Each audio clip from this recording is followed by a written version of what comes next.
या कथेमध्ये तुम्हाला इथे येऊ नका. येताना रामजी को लाना लखनजी को लाना, तुम्ही पण या.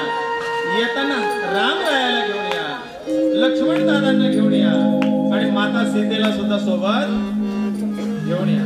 एकटे येऊ नका. एकटे येताना एकटे यायचंच नाही, जाताना एकटं जायचंय.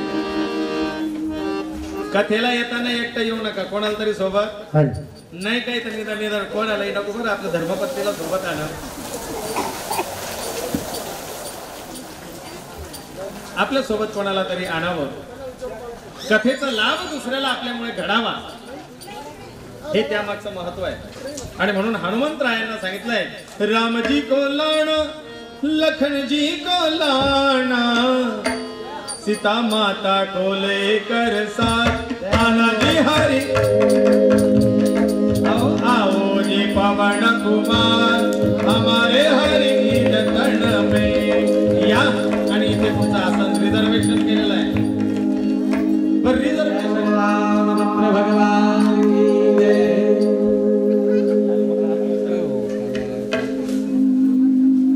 जसं आपण शीट निवडताना रिझर्वेशन करताना दक्षिणे लक्ष्मणो यस्य वामे तु जनकात्मजा पुरतो मारुतीर्यस्य, राम रायाच्या पुढे आणि उत्तर बाजूला उत्तरे हम हनुमंताय नमः. आणि तोंड केलेलं आहे दक्षिण दिशेला. हनुमंत म्हणतात या कथेमध्ये मी बसलेलो आहे, दक्षिणेकडून येणाऱ्या सगळ्या संकटांना मी सावरून घेईन. तुम्ही चालू आहे काळाग्नी काळ रुद्राग्नी देखता कापते वै. तो काळ जरी आला तरी तो समोर बसलेले हनुमंताला पाहून परत येतो. तो 7 दिवसानंतर येऊ, काळजी करू नका.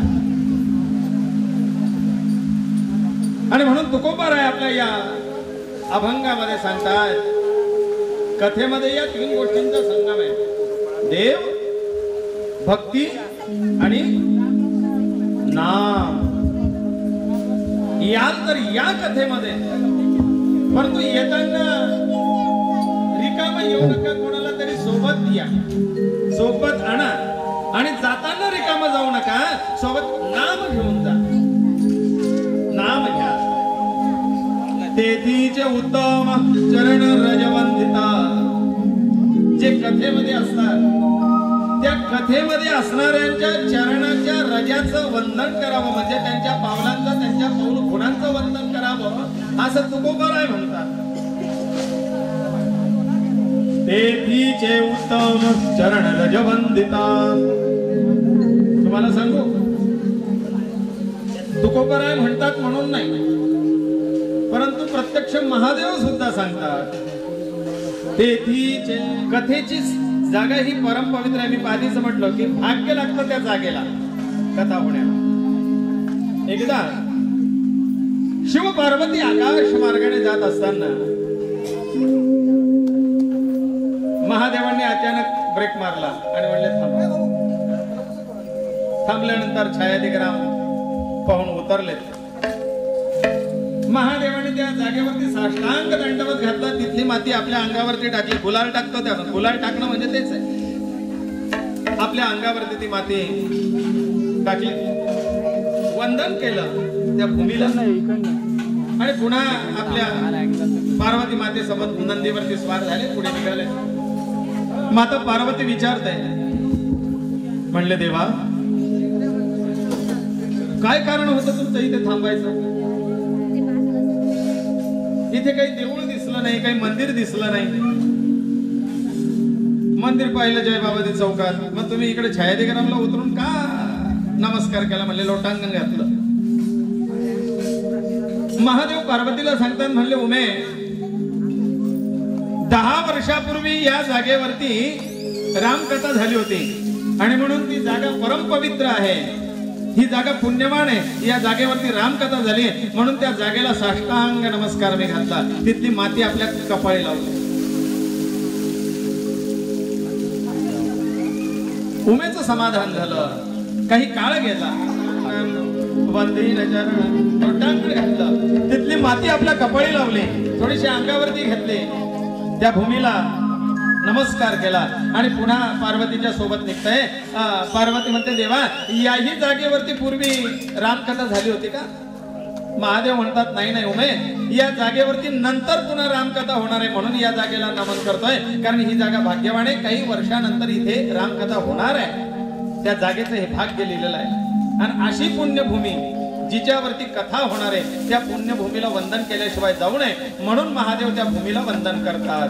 जसं अलंकापुरे पुण्यभूमी पवित्र, जिथे नांदतो ज्ञानराजा सुपात्र, तया आठविता महापुण्य राशी, नमस्कार त्या संत ज्ञानेश्वरासी. या पुण्यभूमी आहे ज्या भूमीवरती काहीतरी कथा कीर्तन होत राहतं. त्या भूमीला साष्टांग दंडवत महादेव सुद्धा करतात. आणि तेच तुकोबाराय आपल्या अभंगातून सांगतात. ते तीचे उत्तम चरण रज वंदिता, जळती दोषांचे डोंगर, दोषाचे पाप ऐकती सादर, जे पवित्र हरिकथा ते पवित्र होतात, ते शुद्ध होतात. कोण? जे गाती ऐकती सादर पवित्र हरिकथा, आदराने जी कथा ऐकतात, आदराने जी कथा गातात ते पवित्र होतात. कारण कथेत बसण्याचे सुद्धा प्रकार आहेत. त्यात नाही बालावा म्हणून काय नाही तर आपलं काय ते देव धरायला आवडत.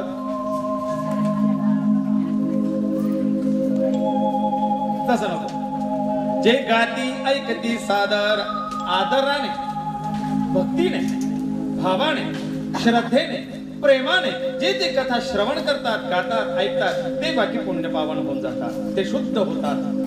शुद्ध्यंती मलिनो जना. मनावरती आपल्या बुद्धीवरती बसलेलं पापाचं, दुष्कर्माचं, वाईट विचारांचं आवरण या कथेमुळे तुटून निघतं आणि त्याच्यातून शुद्ध पवित्र ती चेतन बुद्धी, बालबुद्धी सारखी ती जागृत होते. एका अभंगातून म्हणतात ना, धन्य जगी तोची एक हरिरंगिनाचे, राम कृष्ण वासुदेव सदा स्मरे वाचे. धन्य जगी तेची एक हरिरंगिनाचे, राम कृष्ण वासुदेव सदा स्मरे वाचे. धन्य जगी तेची एक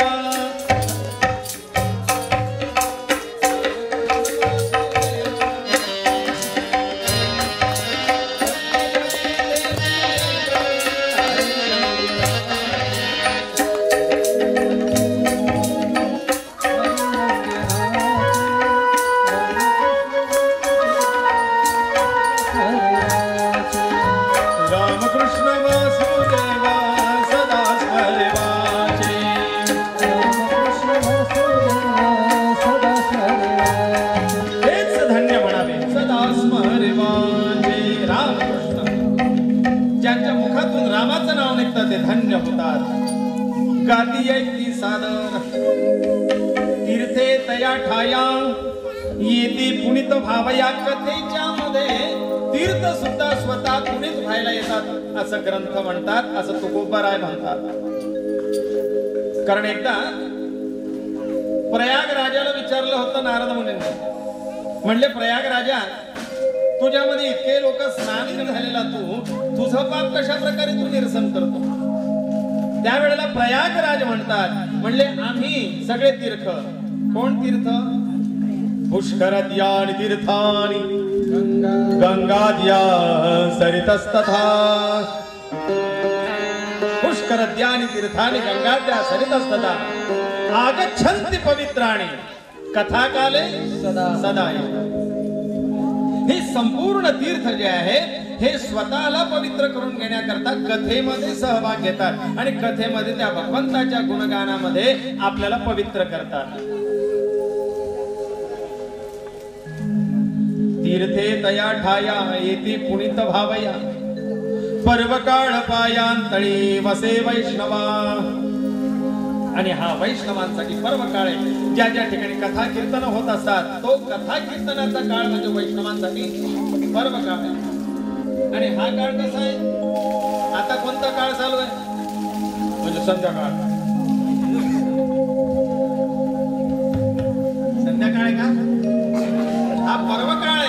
कसा? कारण आता देवशयनी एकादशी पासून आषाढी एकादशी पर्यंत जो 4 महिन्याचा काळ आहे याला पुण्य पावन चातुर्मास पर्व काळ असं म्हणतात. आणि या चातुर्मास पर्व काळामध्ये जिकडे तिकडे कथा, कीर्तन, अनुष्ठान, व्रत, जप, तप, तीर्थयात्रा ह्याच गोष्टी करण्याचा हा कालावधी आहे.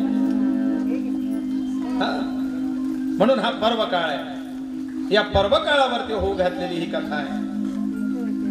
अनुपम्य हा महिमा नाही द्यावया उपमा, तुका म्हणे ब्रह्मांडे वर्णो या सुखा. तुकाराम महाराज म्हणतात हा अनुपम्य असा सोहळा आहे. या सुखाचं वर्णन काय करावं का? कारण या सुखासाठी तर देव या सुखा कारणे देव वेडावला.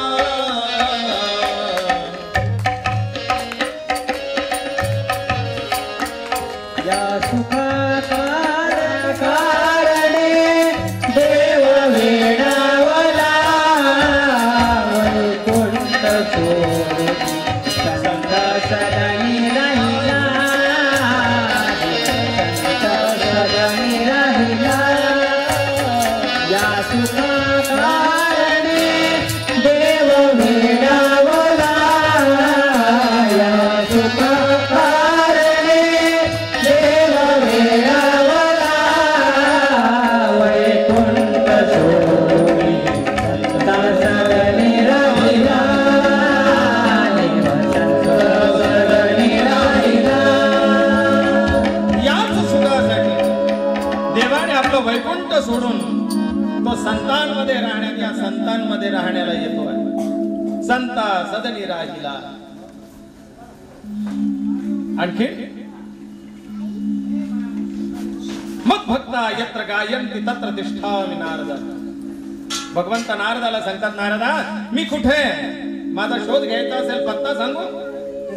कुठे शोधिसी? नारदा मी कुठे भेटेल याचा पत्ता सांगू? मी माझ्या भक्तांच्या हृदयामध्ये राहतो. पण कोणत्या? मग भक्ता यत्र गायन्ति, जिथे माझे भक्त नाचती गाती सादर त्या भक्तांच्या हृदयामध्ये मी राहतो. कुठे शोधिसी रामे, कुठे शोधिसी रामेश्वर. कुठे शोधिसी काशी. हृदयातील भगवंत राहिला. हृदयातील भगवंत राहिला. हृदयातून उपाशी. कुठे शोधिसी रामेश्वर. कुठे शोधिसी काशी. कुठे शोधिसी रामेश्वर.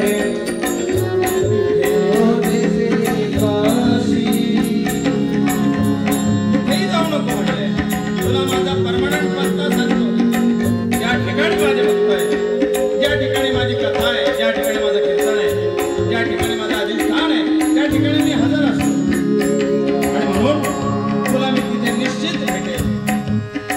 आणि म्हणून तू झाड फुलांनी उघडून, झाड फुलांनी आले बहरून. ऊन पाहिले डोळे उघडून. वर्षा काळी पाऊस धारा. वर्षा काळी पाऊस धारा. तुला दिसला त्यात इशारा. तुला दिसला त्यात इशारा. काय तुला उपयोग आंधळा. काय तुला उपयोग आंधळा. मी पासून उशासी. कुठे शोधिसी रामेश्वर. कुठे शोधिसी काशी. कुठे शोधिसी रामेश्वर. हृदयामध्ये असणारा तो भगवंत. पण त्याकरता काय लागतंय म्हणले? भावे विन भक्ती, भक्ती विन मुक्ती, बळे विन शक्ती बोलू नये. पण एखाद्याने म्हणलं मला देवाचं दर्शन झालं नाही. तुकोबाराय तर म्हणतात भक्तांच्या हृदयामध्ये मी आहे, कथेमध्ये भगवंताचं अधिष्ठान आहे. मग मला का नाही भेटला? तर तुकोबारायच त्यांच्या अभंगातून सांगतात की बाबा रे, याकरता काय भक्ती असावी लागते. हरिपाठात दिलंय भावे विन भक्ती, भक्ती विन मुक्ती, बळे विन शक्ती बोलू नये. आणि त्याकरता भक्तियुक्त अंतःकरण नाही. कथा या त्या भक्तीचा सराव आहे. मग जी कथा करतोय ही कथा नेमकी आहे काय? ही कथा केव्हा झाली होती, कोणाबद्दल आहे? एकदा बद्रिका वनामध्ये, बद्रिका वनामध्ये अनेक ऋषी या चातुर्मासाच्या निमित्ताने अनुष्ठान करण्याकरता एकत्र बसलेले असताना साधू संत 4 महिन्यामध्ये फिरफिर करत नाही. मग त्यांचं कुठेतरी एका जागी अधिष्ठान असतं. 4 महिने कुठेतरी एका जागी ते वास्तव्याला राहतात आणि मग त्या ठिकाणी आपलं अनुष्ठान करतात. कारण या 4 महिन्यामध्ये नवीन तण उगवतात, नवीन वृक्ष फळण्याचे फुलण्याचे दिवस असतात. छोटे छोटे जीव जन्माला आलेले असतात आणि आपल्या चालण्याने आपल्या फिरण्याने ते तण नष्ट होऊ नये, ते छोटे छोटे नवजात जीव नष्ट होऊ नये या हेतूने संत फिरत नाही. जैन धर्मामध्ये सुद्धा या 4 महिन्यामध्ये कुठेही जात नाही. जैन धर्माचे संत सुद्धा एका ठिकाणी वास्तव्याला असतात. उद्देश हाच की आपल्यामुळे कुठल्याही या नवचैतन्य प्राप्त करणाऱ्या सृष्टीला आणि त्या सृष्टीतल्या जीवांना आपल्यामुळे कुठेही धोका प्राप्त होऊ नये. आणि ही संत मंडळी या बद्रिका वनामध्ये, बद्रिका वन का तर त्या वनामध्ये बोरीचे झाड जास्त होते. आणि या बद्रिका वनामध्ये चातुर्मासाच्या अनुष्ठानासाठी एकत्र असताना संतांनी त्यांच्यामध्ये असलेल्या महर्षी वेदव्यासांना प्रश्न केला. म्हणले, मुने 4 महिन्यामध्ये आमच्या या अनुष्ठानाबरोबर आम्हाला काहीतरी ज्ञानाचीही प्राप्ती व्हावी, याकरता काहीतरी कथा सांगा. म्हणले, मागच्या वेळेला सांगितली होती भागवत कथा. म्हणले, देवाला आवड आहे, कथा अशी सांगा जी शोकमुक्त करणारी आहे, जी भयमुक्त करणारी आहे, जी भ्रम दूर करणारी आहे, जी चिंता मुक्त करणारी आहे, जी दुर्गुणातून सुटका देणारी आहे, दुर्गुण मुक्त करणारी आहे, जी दुर्बलता मुक्त करणारी आहे. आमच्या ठाई असलेली दुर्बलता दूर व्हावी, चिंता दूर व्हावी, भय दूर व्हावं, भ्रम दूर व्हावा, आमच्यातलं अज्ञान दूर व्हावं आणि ज्ञानाची प्राप्ती व्हावी, भगवंताबद्दल भक्ती वाढावी, अशी कथा सांगा. व्यास मुनी सांगतात, बाबा रे, भयमुक्त करणारी, दुर्बलता मुक्त करणारी अशी कथा तुम्हाला, जी न्याय, नीती, सत्य, धर्म, परोपकार यांनी भरलेली अशी कथा तुम्हाला सांगतो. मागच्या वेळेला जी कथा सांगितली होती त्यामध्ये न्यायाचा प्रश्नच नाही. सगळे मार्ग, सगळे कायदे तोडणारी कथा होती, सगळे नियम मोडणारी कथा होती. कृष्णाने सगळे नियम मोडीच काढले. म्हणजे धर्मा करता मी सगळे नियम मोडीच काढले आणि त्या दुष्ट दुर्जनांचा नाश करण्याकरता आणि या पांडवांचा विजय करून देण्याकरता मला जे करता येणं शक्य आहे त्या सगळ्या गोष्टी मी करेन. परंतु आता त्याच्या विरुद्ध तत्व असलेली एक गोष्ट तुला सांगतो, एक कथा सांगतो, एक इतिहास सांगतो. इतिहास कशाला म्हणतात? जे प्रत्यक्ष घडलंय त्याला, जे सत्यात होतं त्याला. आणि ती इतिहास कथा तुला सांगतो, जी कथा सत्य आहे, जी कथा शाश्वत आहे, जी कथा तुमच्या सांगण्याप्रमाणे पापमुक्त करणारी आहे, भयमुक्त करणारी आहे, मनाला आनंद देणारी आहे, तुमच्यातला भ्रम दूर करणारी आहे. भ्रम असा की आम्ही एवढं सगळं देव करतो तरी देव आमच्यासाठी काही करत. काहींच्या मनामध्ये भ्रम आहे, देव या जगात नाही. काहींच्या मनात भ्रम असा आहे, आम्ही भरपूर देव करतो त्याच्यामुळे देव फक्त आमचा एकट्याचा.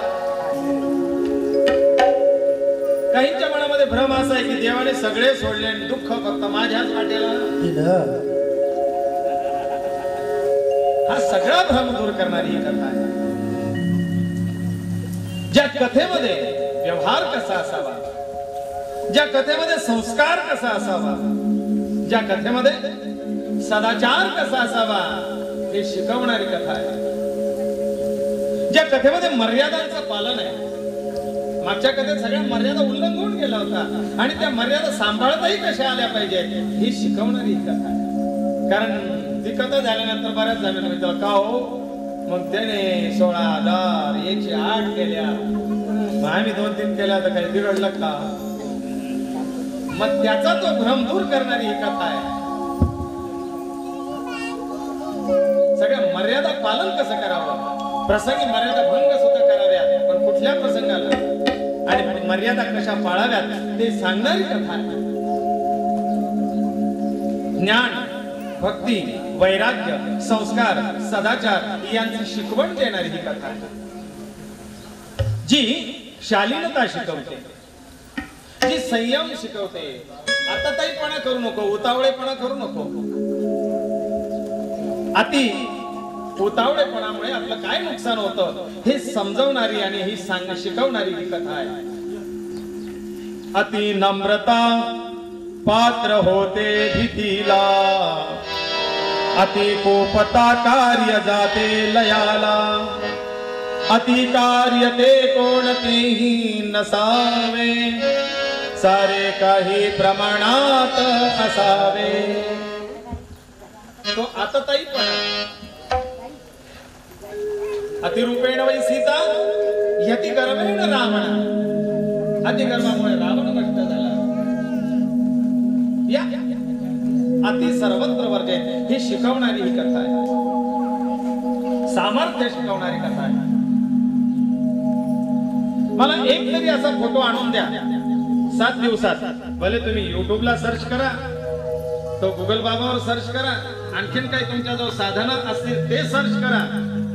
पोथ्या, पुराण, लायब्ररी सगळं तुम्हाला वापरण्याची परवानगी येते. लाईफलाईन, अगणित लाईफलाईन.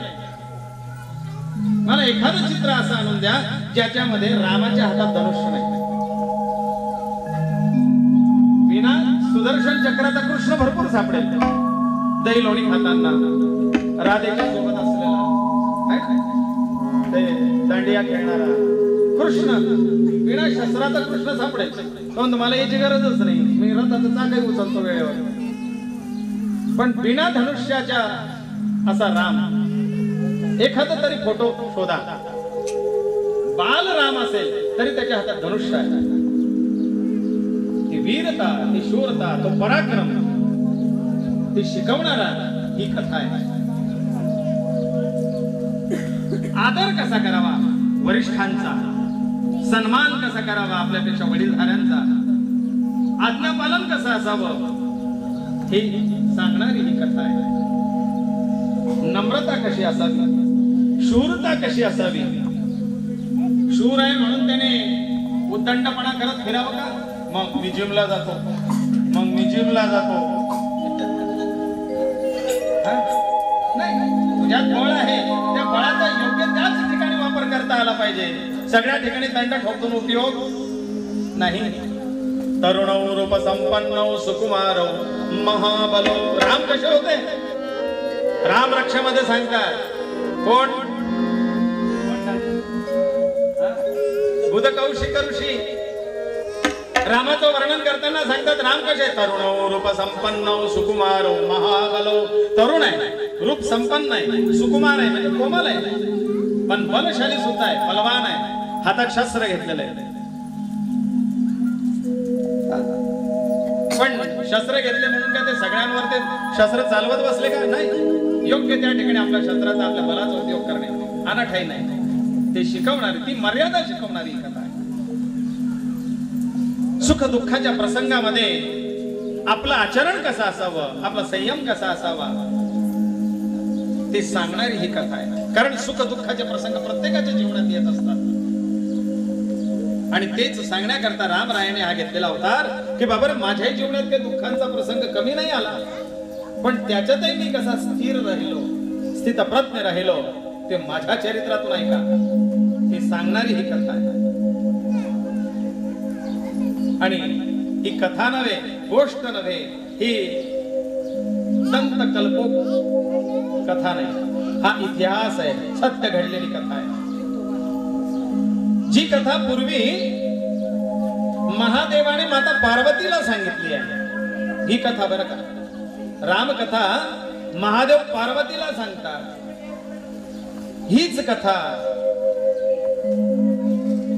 भरद्वाज आणि वसिष्ठ ऋषी यांच्यात संवाद आहे. ही कथा काकभूषुंडी ऋषी गरुडाला सांगतात. हीच कथा अगस्त्य मुनी कदली वनामध्ये अनेक ध्यान धारणा तपश्चर्या करता आलेल्या ऋषींना सांगतात. हीच कथा किम पुरुष नावाच्या वर्षामध्ये कल्पामध्ये, किम पुरुष कल्पामध्ये हनुमंत आपल्या वानरांना सांगतात. वानर मित्रांना हनुमंत कथा सांगतात. हीच कथा ब्रह्मदेव नारदांना म्हणजे आपल्या मुलांना सांगतात. हीच कथा व्यास आता ऋषिगणांना बद्रिका वनामध्ये सांगतायत. हीच कथा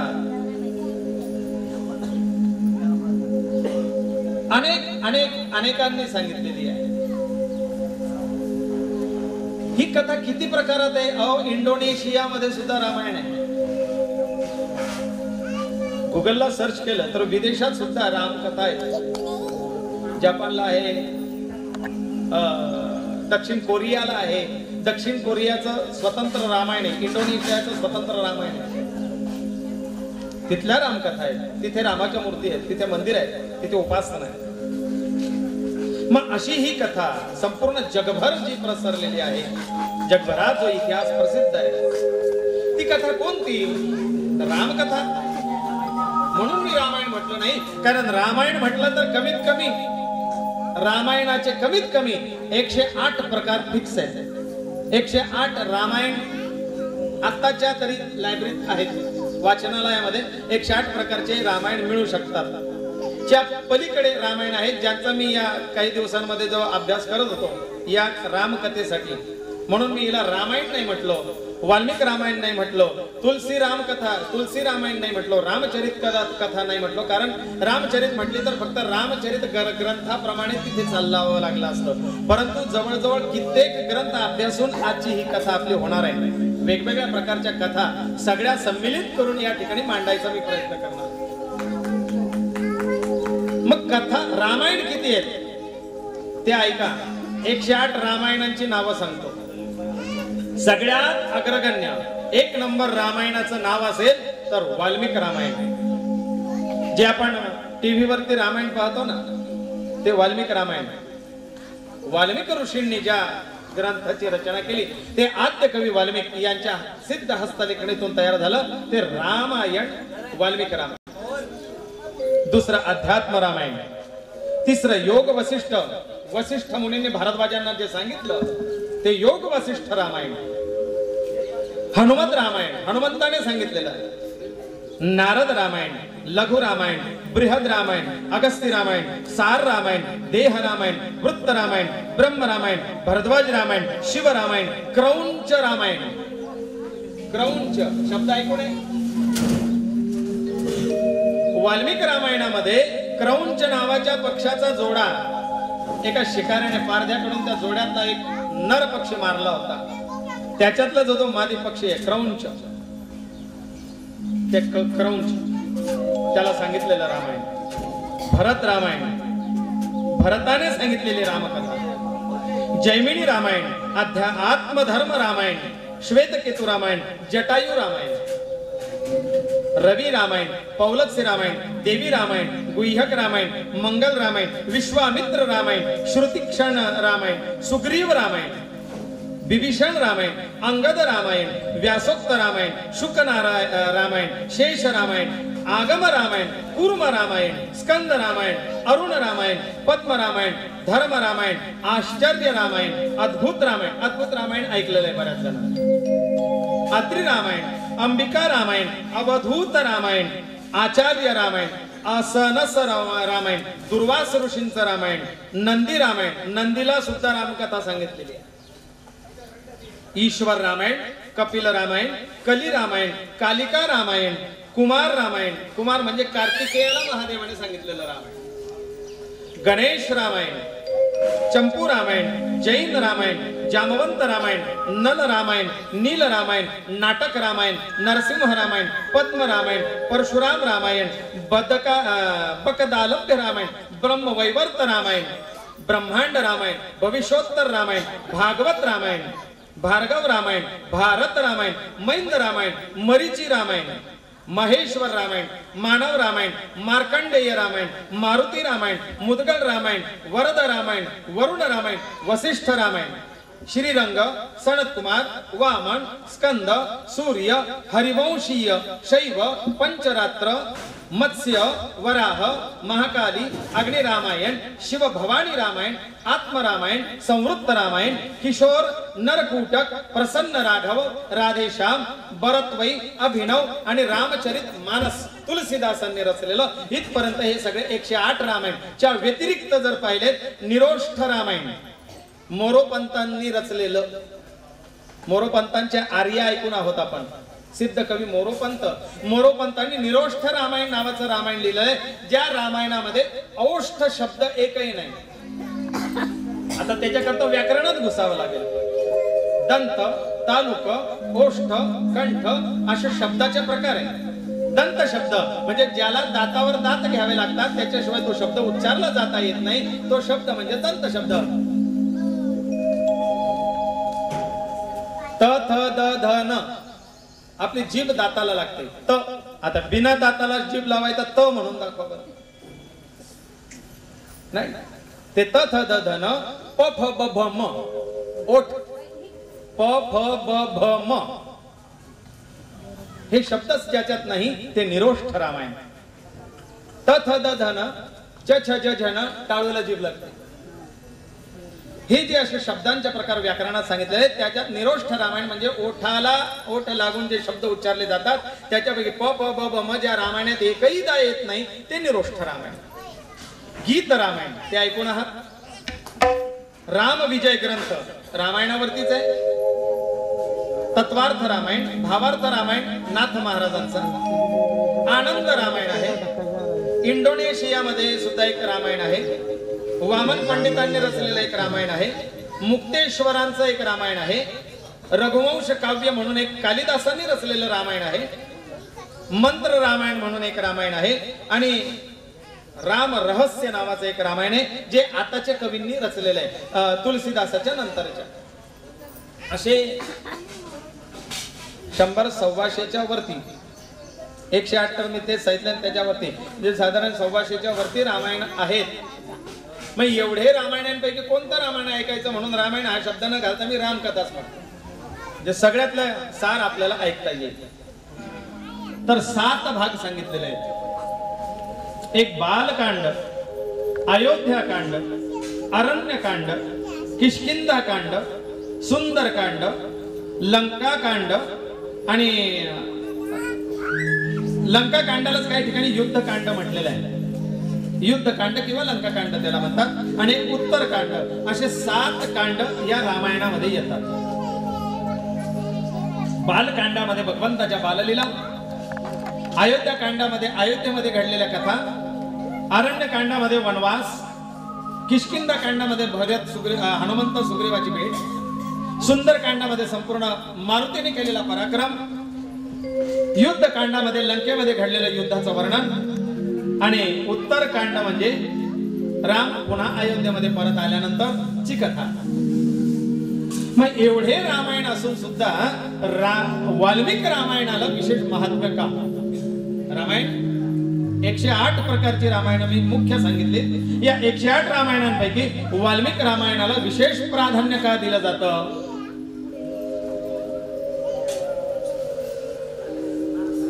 मग वाल्मिक रामायणाला 1 नंबर स्थान मिळण्याचं कारण असं आहे, ते महाराज सांगतात. कसं आहे? कोळ्याची कीर्ती वाढविली गहना आणि केले रामायण रामाधी. कोळ्याची कीर्ती वाढली गहना, कोळ्याची कीर्ती वाढली गहना, कोळ्याची कीर्ती वाढली गहना, कोळ्याची कीर्ती वाढली गहना, कोळ्याची कीर्ती वाढली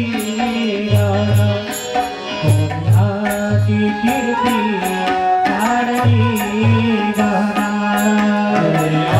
कोळ्याची कीर्ती वाढली गहना, कोळ्याची कीर्ती वाढली गहना, कोळ्याची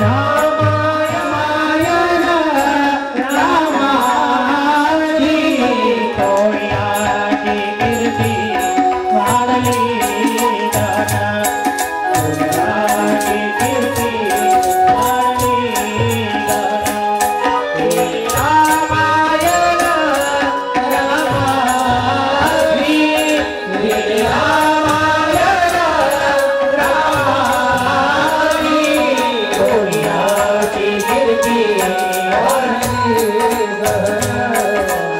वाढली गहना.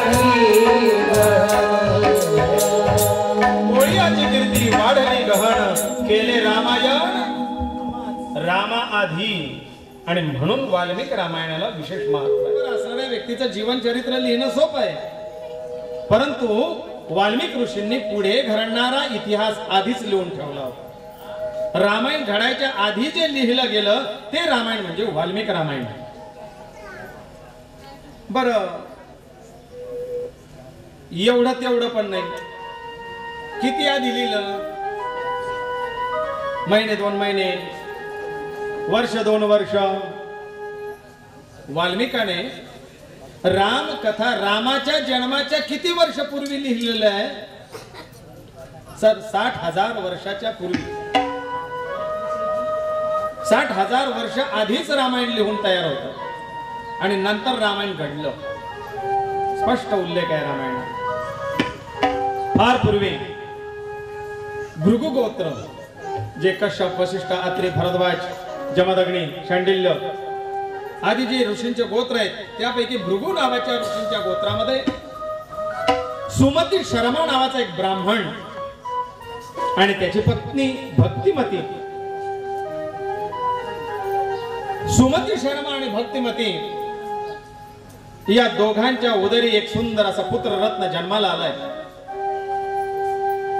बाळ सतेज, तेजपुंज. आणि त्या बाळाचं नाव ठेवण्यात आलं कारण बाळाचं तेज कसं होतं, अग्नीप्रमाणे लखलखणारं ते बाळ, तेजस्वी कांती. आणि म्हणून सुमती शर्माने आपल्या बाळाचं नाव ठेवलं अग्निशर्मा. अग्निशर्माला बाकीच्यांनी उपनाव दिलं लोहजंगा. अग्निशर्मा काही ठिकाणी उल्लेख आहे मूळ जन्मनाव आणि त्याचं उपनाव टोपणनाव लोहजंग. लोहजंगाचा जन्म झाला. लोहजंग बाळ 1.5 वर्षाचं होत नाही तोपर्यंत त्या राज्यामध्ये दुष्काळ पसरला. आणीबाणी बहुतेक लोकांनी अनुभवलेली आहे. आम्ही नव्हतो तेव्हा, पण ज्यांनी अनुभवलेली त्यांना तो दुष्काळाचा काळ माहिती आहे, आणीबाणीचा. आणि असा भयंकर दुष्काळ, महामारी त्या काळामध्ये आली. सुमती शर्माला, भक्तिमतीला आपलं पोट भरायला सुद्धा अन्न मिळत नव्हतं. अन्न दशा होऊ लागली. अन्न करता करता लोक तडफडून मरू लागले. काय करावं? सुचेना. एक दिवस सुमती शर्मा आणि भक्तिमती दोघं एक ठिकाणी बसून त्यांनी विचार केला, हो आपल्या बाळाचे जीव जातील, आपल्या बाळाचा प्राण जाईल, या उपासमारीमुळे आपण आपल्या बाळाला तडफडून मरताना पाहू, त्यापेक्षा या बाळाला कुठेतरी सुरक्षित स्थळी पोहोचवून मग आपण आपल्या सुरक्षेचा मार्ग पाहू. आणि ज्या वेळेला आपल्याला वाटू की आता आपण आपल्या बाळाचं पोट भरण्याकरता समर्थ आहोत, त्यावेळेला आपण आपल्या बाळाला पुन्हा आणू. परंतु आता याचं जीवन कसं वाचेल, आपण तर मरणार, पण बाळाला वाचवण्याचा प्रयत्न करूया, असं म्हणून दोघांनी एक निर्णय घेतला. आणि सुमती शर्मा आणि भक्तिमती घोर अशा अरण्यामध्ये आले. त्या अरण्यामध्ये एक आदिवासींची वस्ती त्यांनी पाहिली. त्या वस्तीमध्ये अनेक आदिवासी भिल्ल जमात होती, पारधी जमात होती, कोळी जमात होती आणि ह्या सगळ्या जमातीचा एक समूह त्या ठिकाणी राहायचा. वनातले फळ मुळ कंदमुळ हे खाऊन आपलं उदरचरितार्थ चालवायचा. त्यांना या गावातल्या महामारीविषयी कल्पना नव्हती आणि म्हणून तिकडचे लोक आपल्या वनातलं वन्य जीवन जगून आनंदात होते. अग्नि शर्माने आपलं ते बाळ त्या वस्तीजवळ एका नदीच्या काठी, सरोवराच्या काठी ते बाळ ठेवलं आणि भगवंताला प्रार्थना केली की भगवंता, या बाळाचा करता धरता पालन करता तू हो, आणि आपण असे कसे प्राण द्यायचे. म्हणून त्यांनी तपश्चर्या करण्याचं ठरवलं की हा दुष्काळ दूर व्हावा याकरता आपण काहीतरी अनुष्ठान करूया. आणि ते त्या घोर अशा वनामध्ये एका गुहेमध्ये भक्तिमती आणि सुमती शर्मा तपस साधना करू लागले. अन्न नव्हतं, पाणी नव्हतं. तप करता करता सुमती शर्मा आणि भक्तिमती दोघांचेही प्राण त्या ठिकाणी तप आचरण करता करता गेले. हे बाळ त्या आदिवाशांच्या दृष्टीला पडलं, अरे कोणाचं हे बाळ, असं म्हणता म्हणता त्यांनी आपल्या वस्तीमध्ये ते बाळ आणलंय. विचारतात कोणाचं हे बाळ, ते म्हणतात आपल्या वस्तीतलं तर काही कोणाचं दिसत नाही, कारण आपण वनातले लोक आहोत आणि हे बाळ गोरं पाण आहे. आपल्याकडे असे गोरे मुलं जन्माला येत नाही का, हे आपलं नाही, कोणीतरी सोडून गेलेलं आहे. पण त्यांनी म्हटलं अरे त्यातला एक मासे पकडणारा कोळी पुढे आला आणि त्याने सांगितलं हे बाळ कदाचित माझ्यासाठी भगवंताने पाठवलेलं असावं, कारण माझ्या पोटी मुलबाळ नाही, मी करीन या बाळाचा सांभाळ. आणि त्या वर्षभराच्या बाळाला त्या कोळ्याने आपण आश्रय दिला आणि ते कोळ्याकडे ते बाळ वाढू लागलं आणि कोळ्याचं बाळ म्हणून ते प्रसिद्धीला आलं. आता या बाळाचं अग्नि शर्मा हे नाव त्याला काही माहिती, म्हणून कोळ्याने आपलं एक नाव ठेवलं त्या बाळाला. त्याचं नाव ठेवलं काय, रावण नाही, श्रावण पण नाही, नाही, त्याचं नाव ठेवलं रत्नाकर. कारण पुत्ररत्न प्राप्त झालेलं होतं. ज्याला संततीच नव्हती, मुलबाळ नव्हतं, त्याला ती संतती प्राप्त झाली, त्याच्यामुळे त्याला ती रत्न, हिरे मोती जडी जवाहरात प्राप्त झाल्यासारखं प्राप्त वाटलं आणि म्हणून त्याने त्या बाळाचं नाव रत्नाकर असं ठेवलं. वाल्याचं नाव रत्नाकर आहे खरं, रत्नाकर. म्हणून तुम्हाला आतापर्यंत रामायणात कथा ज्या ऐकायला मिळाल्या नाही ते इथे ऐकायला मिळतील हा विश्वास. रत्नाकर नाव ठेवलं आणि रत्नाकराला वाढवलं. परंतु आता तो वस्तीत कोणत्या वाढला, आदिवासी जमातीच्या. सकाळी उठायचं, आपलं ते फाशे उचलायचे, शस्त्र उचलायचे, वनात निघायचं. एखादं सस सापडतं का, कबूतर सापडतं का, वल्ग सापडतं का, नाही काही तर मग नदी तळ्यावरती जाऊन बसायचं, शिदोड लावायचा, मासे पकडून आणायचे आणि त्याच्यावरती चरितार्थ चालवायचा. असे हे सगळे संस्कार त्या रत्नाकरावरती आणि रत्नाकर त्या संस्कारांमध्ये वाढला. करता करता करता वस्ती मोठी होतीये. त्या वनात उदरचरितार्थ चालवत नाही.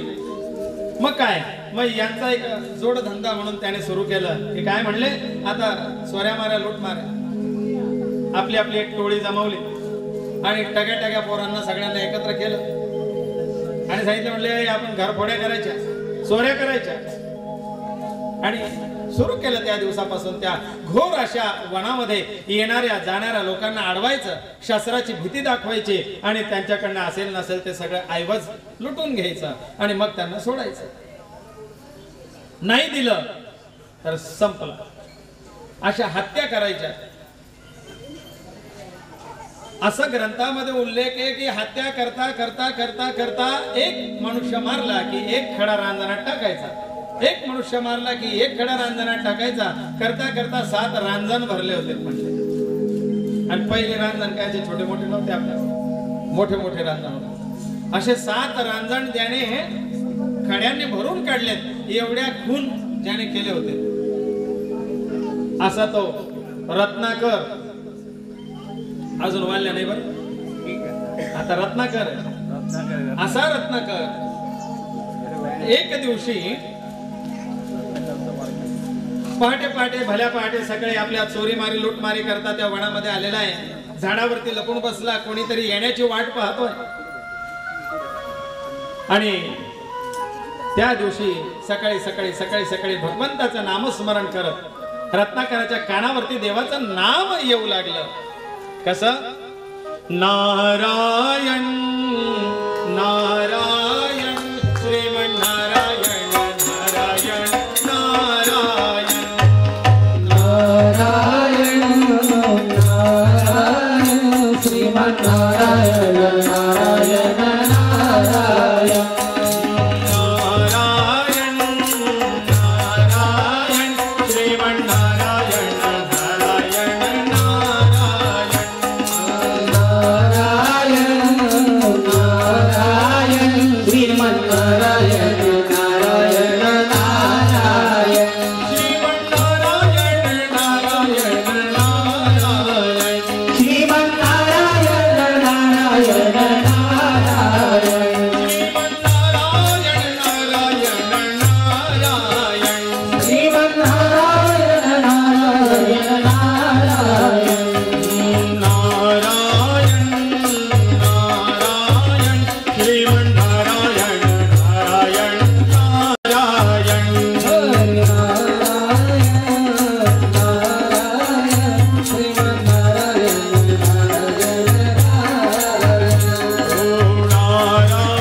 वनातून चालले होते आणि जाता जाता अचानक नारदांच्या समोर हा हष्टपुष्ट बलदंड, कमरेला शेला कसलेला, हातामध्ये धार धार परशु घेतलेला कुऱ्हाड आणि तो दरोडेखोर वाट माऱ्या हा नारदांच्या समोर येऊन उभा राहिला. मानेवरती ती तव्या एवढी पातळ असलेली ती फरश नारदांच्या मानेवरती ठेवून म्हणलं ओ स्वामी. नका ते काय पुष्पामधलं गाणं थोडी म्हणतोय मी. म्हणले ओ स्वामी म्हणजे तिकडची भाषा आहे ती. स्वामी म्हणजे महाराज संत काही केलं. म्हणलं स्वामी तुमच्याकडे काय असेल ते काढून द्या. अंदर किसी को भेजा मतलब सू करके अंदर काही अलंकार असेल सोनं चांदी. म्हटलं बघ माझ्या अंगावर काही दिसतंय. एक तुळशीची माळा आहे, अंदर एक फुलांची माळा आहे, बस एक चिपळी आहे, एक तंबोरा आहे, याच्या व्यतिरिक्त माझ्याकडे दागदागिने नाही. म्हणले आजची काही दान दक्षिणा? म्हणले काही नाही, कुठेच नाही. आज सकाळ सकाळची वेळ आहे. म्हणले महाराज असं तसं नाही सोडायचं, काहीतरी घेतल्याशिवाय मी सोडत नसतो. म्हणले अरे बाबा, माझ्यासारख्या साधूकडे काय मिळणार आहे तुला, आणि माझ्यासारख्या संताकडे फक्त धन मिळेल, पण कोणतं? नाम रूपी धन आहे. माझ्याकडे राम रूपी धन आहे. पायोजी मैने, माझ्याकडे फक्त राम रत्न हेच धन आहे, दुसरं काही नाही. म्हणले घ्यायचंय का तुला? घ्यायचं असेल तर घे, आमचे विकास सर द्यायला तयार आहे. पायोजी मैंने राम रतन पायो, पायोजी मैंने राम रतन पायो, पायोजी मैंने राम रतन धन पायो, पायोजी मैंने राम रतन धन पायो. अरे अरे वेड्या, या व्यावहारिक धनाला काय करतो? हे व्यावहारिक धन आज आहे, उद्या नाही. समजा माझ्याकडे धन असतंही तर आज ते माझ्याजवळ होतं, उद्या तुझ्याजवळ राहिलं असतं. हे धन कोणाच्या कामा येत नाही. धन कोणाच्या उपयोगात नाही. अस्थिरम जीवितम लोके अस्थिरम धन यौवनम. हे धन, हे रूप, हे यौवन, हे ऐश्वर्य, हे बल आज आहे तर उद्या नाही. म्हणून हे धन काय उपयोगाचं नाही रे बाळा. घ्यायचं असेल तर जे धन माझ्या जवळ आहे ते धन मी तुला देतो. पायोजी मैंने राम रतन धन पायो, पायोजी मैंने राम रतन धन पायो, पायोजी मैंने राम रतन धन पायो, पायोजी मैंने राम रतन धन पायो. वस्तु अमानित दी मेरे सतगुरु, वस्तु अमानित दी मेरे सतगुरु, वस्तु अमानित दी मेरे सतगुरु, वस्तु अमानित दी मेरे सतगुरु. पायोजी मैंने राम रतन जी धन वस्तू, हे पायो, धन, जी संपत्ती, वारस, ईशाने, माझ्या गुरुने माझ्या वाट्याला जी धनसंपत्ती दिली ना, त्या धनसंपत्तीतलं धन मी तुला देतो. माझ्या गुरुने आम्हा शिष्यांना आपल्या जवळचं धन वाटलं, त्याच्यातलं राम नाम धन माझ्या वाट्याला आलं, आणि ते धन जर तुला घ्यायचं असेल तर मी द्यायला तयार आहे. पण पात्र शुद्ध असावं लागतं. ते राम रतन धन कुठेही कोणत्याही पात्रात कोणत्याही भांड्यात घेता येत नाही. हे वाघिणीचं दूध आहे, सोन्याच्या भांड्यात घ्यावं लागेल. आणि तू तर असं आहे, 7 रांजण भरून ठेवले, तुला ते धन सुद्धा घेता येणार नाही, आणि घेतलं तर पचणार नाही. आणि म्हणून अरे बाळा, घ्यायचं असेल तर पात्र शुद्ध कर, मी हे धन द्यायला तयार आहे. तर म्हणलो महाराज, हे म्हणले तुमचं तत्वज्ञान आपल्याला काही सांगू नका. धन आहे का असं सोडत नाही म्हणले मी कोणाला. नारद मुनी सांगतात, अरे बाळा, काहीतरी असं कमव की जे स्थिर राहील. तू असं कमवतोय, घ्यायला तुझे मुलं बाळ सुद्धा तयार होणार नाही. महाराज काय सांगता, तुम्हाला आहेत का? अरे मला मुलं नाहीत, पण हे विश्वाची माझी घरं, आणि ही सगळी लेकरं ही माझी लेकरं आहेत.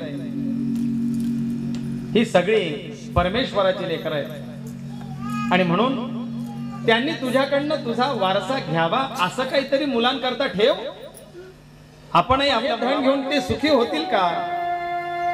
तो म्हणलो, मग महाराज, मी जर एवढं संपत्ती कमावून ठेवणार आहे, माझ्या मुलांकरता ते माझं नाव काढणार नाहीत? अरे बाबा, अरे असं काही नसतं. तुझ्या बरोबर येणारी ही संपत्ती नाही, तुझ्या मुलाबाळांना उपयोगी ही संपत्ती नव्हे, तुझ्या मुलाबाळांना खऱ्या अर्थाने उपयोगात येणारी ती धर्म कीर्ती यशद्वयम. तुझ्या मुलांनी तुझं नाव घ्यावं, ती कीर्ती कमाव. तुझ्या नातेवाईकांनी नाव काढावं असा धर्म कर. तीच संपत्ती तुझ्या कामात येईल. आणि तुला एक सांगू, माझ्या जवळचं जे धन आहे ना, हे तुझ्यासारखे दरोडेखोर चोरू शकणार नाही. माझ्याजवळ जे राम नाम रूपी धन आहे, नाम रूपी जे धन आहे, हे तुझ्यासारखे 10 दरोडेखोर आले तरी ते चोरू शकणार. ही संपत्ती कशी आहे? शास्त्र असं सांगतं, न चोरहार्यम न च राज्यहार्यम. राजा सुद्धा माझी संपत्ती जप्त करू शकत नाही. इन्कम टॅक्स माझ्यावरती, हो तुमचं नाम जास्त झालंय, थोडं इन्कम टॅक्स लावा त्याच्यावरती, ईडीची धाड पाडा. असं आहे का? या आश्रमामध्ये रामनाम जास्त चालतं, इथे ईडीची धाड टाका, असं नाही. कुठल्या आश्रमामध्ये धाड पडेल? जिथे काळा ब्लॅक व्यवहार जास्त होतो तिथे. नाम जिथे तिथे न ईडी न इन्कम टॅक्स न राजा त्याच्यावरती आपला हक्क सांगू शकत, ना चोर आपला चोरी करू शकत. असं धन आहे जे चोराला चोरी करता येणार नाही, राजाला हरण करता येणार नाही. नरच भ्रातृभाज्यम नच भारकारी. न माझा भाऊ माझ्यामध्ये म्हणणार की अरे तुझं रामनाम भरपूर झाले, 13 कोटी, त्याच्यातलं 6-7 कोटी माझ्या वाट्याला येईल बरं का. भाऊ सुद्धा माझ्या या रामनाम धनामध्ये वाटेकरू होणार नाही. आपलं धन आपल्याच जवळ राहील, त्याच्यात भाऊ वाटा पाडणार नाही. नच भारकारी. न ते धन सांभाळण्याची भीती आहे, नाही का? अशा 2-4 सोन्याच्या विटा भेटल्या तर कोणत्या बाजारात मोडू, नाही का? आणि मोडल्यावर पण हे पैसे देतील का किडनॅप करतील, भीती सगळी आहे. शास्त्र असं सांगतं, धनम अर्जिता दुःखम.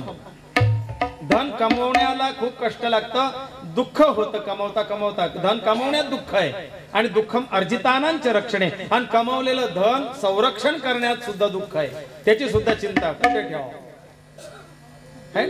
धनम अर्जिता दुःखम दुःखम अर्जितानांच रक्षणे संशितान. हे धन आलं तरी दुःख, गेलं तरी दुःख. मग अशा त्या दुःखाचं कारणीभूत ते धन आम्ही ठेवत नाही. मग आमचं जे धन आहे ते कोणी घेऊन जाणार नाही, कोणी वाटा मागणार नाही, कोणी जप्ती आणणार नाही. नाम धन सर्व धन प्रधानम. सगळ्या धनामध्ये प्रधान असलेलं नाम धन, विद्याधन, हे आमच्या जवळ आहे. आता जरा वाल्मिकीचं लागला. महाराज चांगल्या गोष्टी सांगता हो. बसला तर आपली फरशी बाजूला ठेवली, महाराजला बी बसवलं, आपणही बसला. म्हणले आणखीन काही सांगा, पण मी रिकामा जाऊ देणार नाही. कुठे अडवलंय तुला? हरि नाम घेरे माया सारी सोडून दे रे. गे गे गे गे हरि नाम घेरे माया सारी सोडून दे रे. गे गे गे हरि नाम घेरे